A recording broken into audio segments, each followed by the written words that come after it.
Hey, MentalMars here, and in this video I wanted to take a closer look at the Borderlands 4 trailer that was shown off at the Game Awards.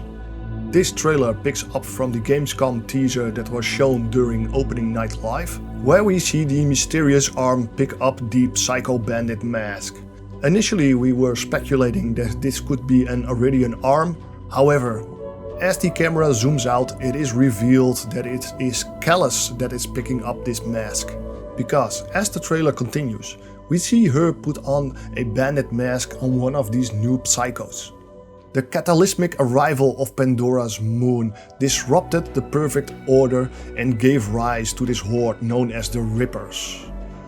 Their new metallic design looks cool, and it gave me a bit of Ghost in the Shell vibes, as you can see some of the seams between the skins. Because the Rippers aren't really human, but they are man-made, as we see a lot of mechanical parts but also mutations.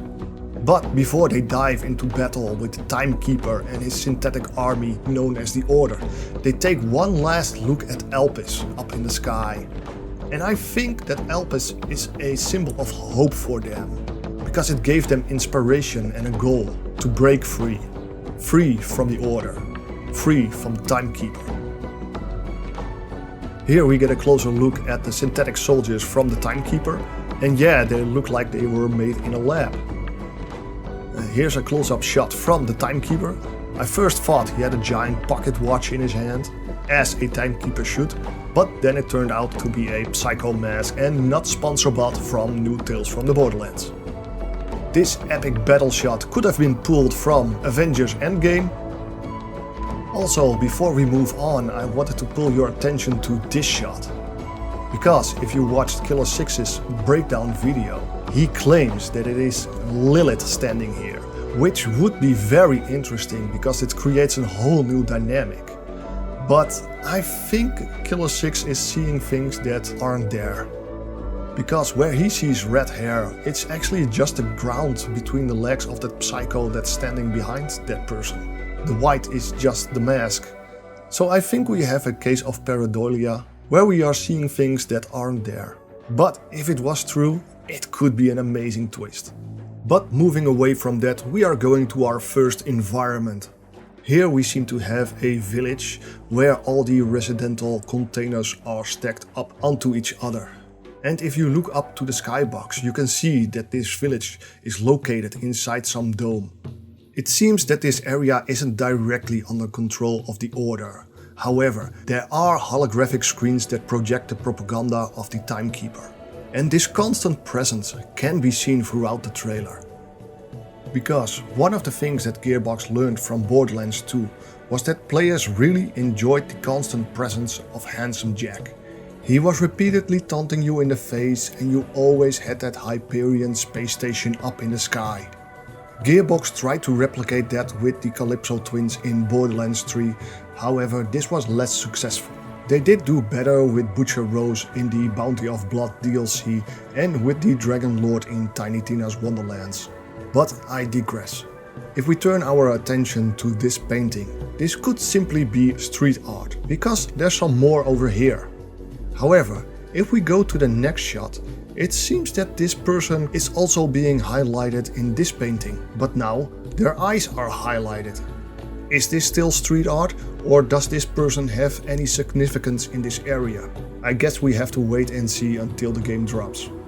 Which is probably also something that this guy is waiting for. But another noteworthy thing in this shot is the anchor point behind the person. Because later in the trailer we learn that there is a grappling ability in Borderlands 4. And you can see that they latch on one of these anchor points. And if we move on to the next environment, we can see another one of these anchor points. Then there is Ripcord. But a more lore heavy detail is this Scav Gravity. For those that don't know, the Scav were the bandit faction on Elpis in Borderlands the pre-sequel. So it's an interesting detail that some of their DNA returns in this game. This environment was also shared as a screenshot, and Epic Energy noticed an interesting file name for this image, as it might suggest that we are looking at endgame content. However, It wouldn't be the first time that we get to see things in the trailers that eventually don't make it into the game. So maybe that's why Gearbox changed the file names after Epic's discovery, or they didn't want to spoil anything. That said, the environment looks amazing. Moving on to the next scene, we have this snowy environment. You can see Elpis up in the sky. A noteworthy thing here is that you can see that Elpis broke through the barrier and it created this long rift. But if you look at some of the other cinematic shots, you can see that Elpis created a circular hole in the barrier. There's another segment in the trailer that showcases this area, but from the ground perspective, and then you can really see that giant laser that's going up into the sky. I wonder if this energy beam is there to energize the barrier around the planet. I also think that this concept art inspired this location, as there are multiple similarities between the environments. Yeah, I animated the concept art because that's what I do. Going back to the previous shot, we see this awesome Molly 1 pistol. The initial shape gave me the impression of the Needler from the Halo franchise, but Gearbox definitely made it their own. This scene looks cool, but I couldn't find any hidden details. I presume this is in one of the Order's constructs, and that's based on the technical advancements and the red lights. And then we get to Breakdance Guy, who we sadly didn't see during the Olympics. In the next scene we arrived at one of the Order's constructs. This seems to be an outer gate leading up to the giant laser thingy, but the laser is gone. However, we do see two guards patrolling the area. But you can also notice a few ammo crates. One to the left in the back of this truck, and here are two more near the stairs. I think this scene looks cool, but I couldn't find any hidden details and think it's just there to showcase Gearbox's dynamic lighting system. But if you really want something, there's an ammo crate over here. This beastie looks solar powered, and I don't know why his knees have extra armor. It would be interesting to see that armor generate all over its body, making Beastie even more beefier. This next scene looks amazing and colorful, but with all those waterfalls, Gearbox, you gotta put some loot behind it. This eye catcher made me think of the Bloodshots from Borderlands 2, as they have a similar symbol in front of their stronghold. The holographic projections in this scene look colorful. I don't know how you prepare pizza on this thing. And there are two NPCs walking over here. Here we have a first-person look of the environment, and we can see the Vault Hunter sporting a nice new Jacob's weapon. Here we finally get our first look at the 4 new Vault Hunters. Initially they didn't blow me away, but they are starting to grow on me. First up is this guy, and he's wearing a exosuit. This likely enhances his abilities, and I expect we can upgrade those in his skill trees. Later on in the trailer we see him perform some sick ass moves with his energy blades. This freeform combat comes accompanied with a holographic visor. I wonder how this ability works. If we're going to experience this in third person mode like Amara's action skill? Or will we be using this in first person mode and experience it like constantly watching through Zane's barrier? And the next playable Vault Hunter is the Siren with the purple tattoos. And there are already some crazy theories going around. No, it's not Ava, Gearbox already confirmed that. I do like the idea that she can use those canisters on her arm to inject herself with iridium and supercharge herself. This Vault Hunter does appear several times throughout the trailer, but she doesn't seem to do very much. Some folks speculated that that beastie behind her is a pet, or that she can control it in some way. Most of the reasoning behind this is because it's glowing purple, but the whole scene is glowing purple. There's probably a light to the left, as you can see that the ground is purple and the crates behind Beastie do also have a purple glow to them. So while I'm not convinced, Beastie is pretty tame in this shot, so who knows. It wouldn't be the first time that Gearbox implements a mind control ability, because in Borderlands 2 Maya had a augment which allowed her to mind control enemies for a short time instead of face locking them. You also had the Mesmer grenade mod in Borderlands 3 from the Bloody Harvest event. This allowed you to turn enemies against each other for 10 seconds. I could see Gearbox expand on this idea and create a whole skill tree around that concept, where basically every enemy becomes your pet, with the exception of bosses of course. The next Vault Hunter is this big guy, and he looks to be the Berserker type with his yellow robotic arm.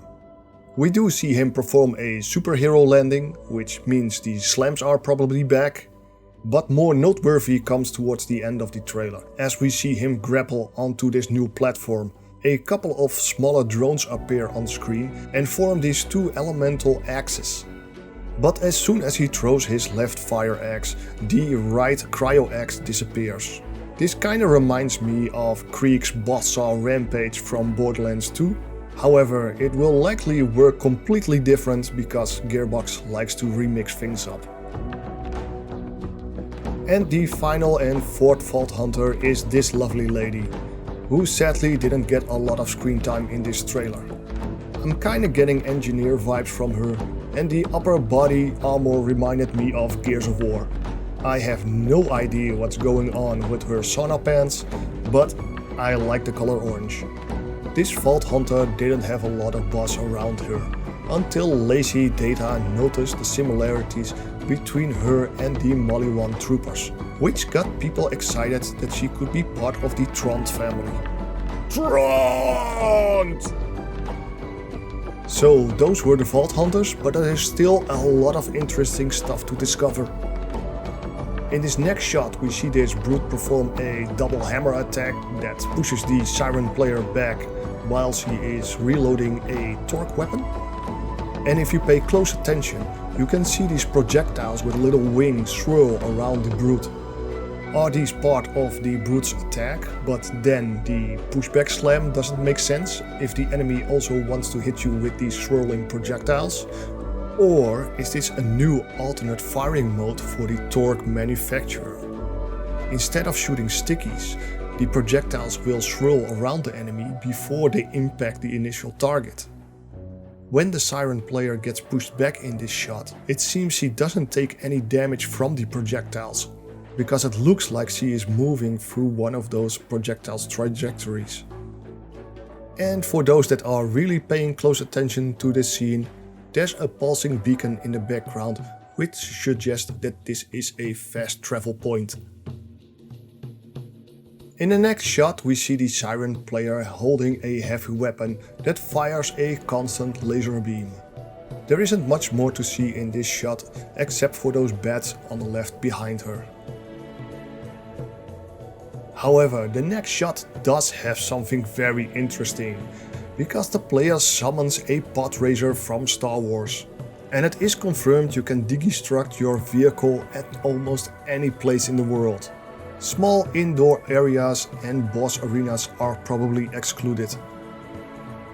If this feature gets a dedicated button on the controller and it doesn't work in boss arenas, then alter the interaction to respawn the boss so we don't have to save quit in order to keep refarming that boss. That said, having the ability to spawn your vehicle anywhere in the world is an amazing feature. I cannot count the numerous of times that my vehicle was destroyed in one of the previous games and I had to walk miles in order to get to a catch-a-ride station. With the Borderlands 4 maps looking bigger than ever, having the ability to summon your vehicle at any place is going to be amazing, as it allows you to quickly traverse the world. And in the next shot we have this handsome fella. Zane, one of the playable Vault Hunters from Borderlands 3, but he's a bit older now. However, his clone didn't adapt the new look, which is kinda funny.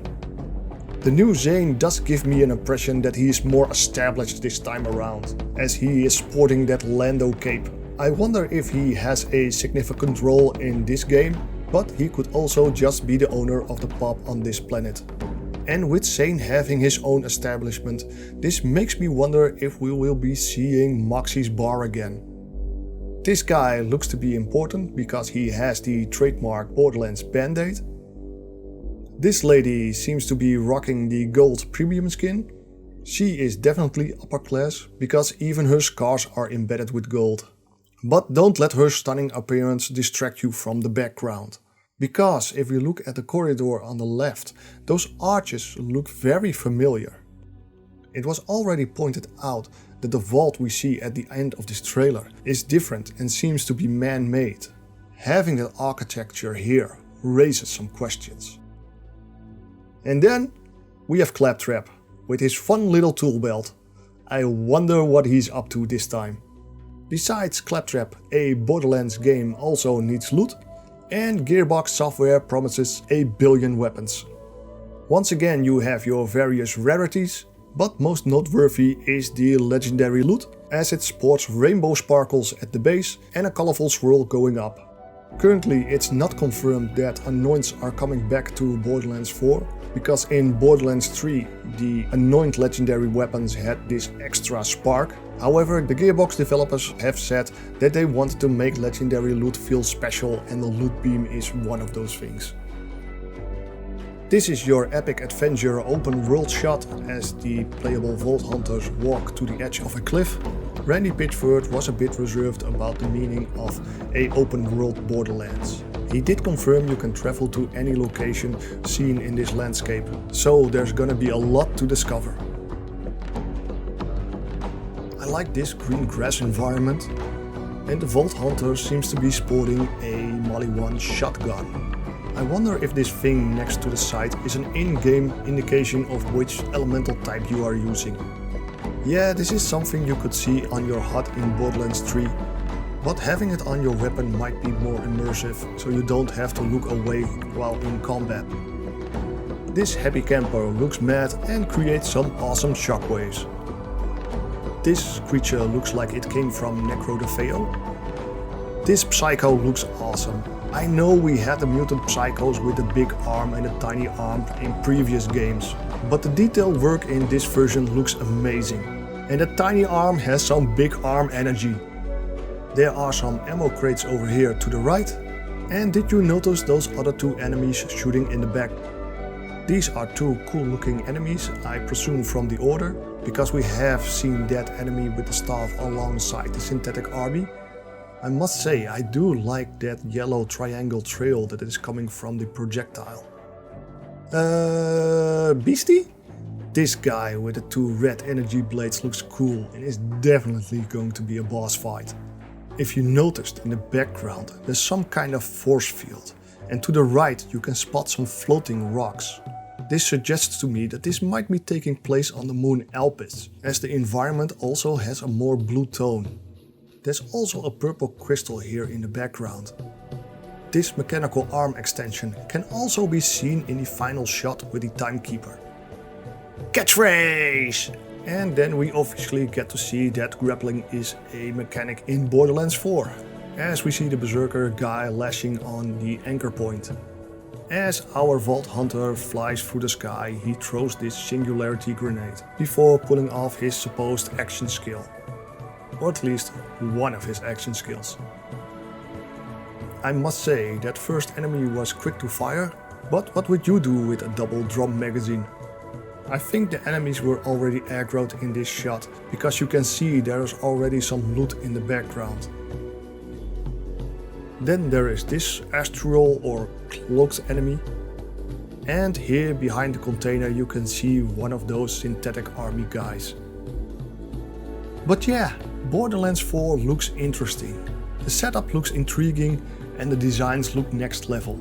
I think I can have fun in this world, as the environments look fresh while staying true to the Borderlands vibe, and it looks like we are getting new loot, which makes the gameplay feel fresh and exciting. Because one of the things that I didn't like about Borderlands the pre-sequel was that the loot was so similar to Borderlands 2. Borderlands 3 fixed that for me, and I hope we get to see some new manufacture traits in Borderlands 4. I still want to learn more about the 4 playable Vault Hunters in Borderlands 4, as they didn't directly speak to me during my first impression, but after watching the trailer a couple of times they did start to grow on me. I do think that Borderlands 3 presented their characters better in the first trailer, as they showed their defining feature. Because you saw Mose with her mech, Flag with his pets, Zane with his gadgets and Amara with her magical powers. But let me know what you think of this trailer, and the next reveal will be early 2025. And if you made it this far into the video, please consider subscribing and I'll see you in the next one.